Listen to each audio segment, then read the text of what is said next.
on the road again. We can't wait to get on the road again. Traveling to Gettysburg with our traveling friends.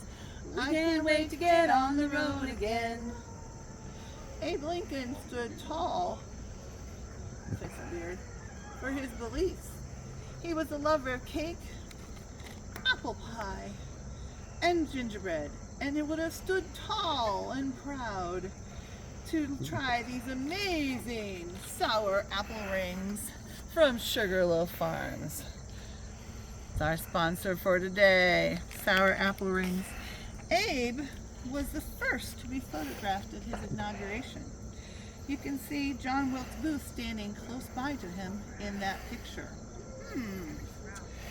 He was the only president to receive a patent for a device that lifts boats over the shoals.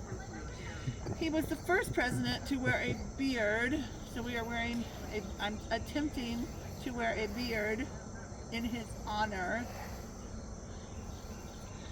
And John Wilkes Booth's brother, Edwin, saved Lincoln's oldest son's life. Robert Todd fell between a train platform and a moving train. Edwin pulled him to safety by his coat collar. He immediately recognized Edwin, an actor. Ironically, on the day of Edwin's funeral in 1893, Ford's Theater, where Lincoln was shot, collapsed and killed 22 people. That's a lot of really cool facts, Abe. It was. It's crazy. It is crazy. All right.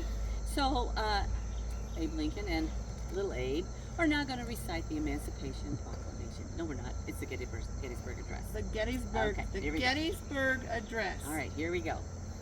407 years ago, our fathers brought forth upon this continent a new nation, conceived in liberty and dedicated to the proposition that all men are created equal.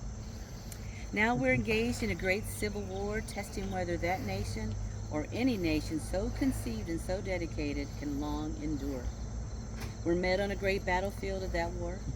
We have come to dedicate a portion of that field as a final resting place for those who gave their lives that that nation might live.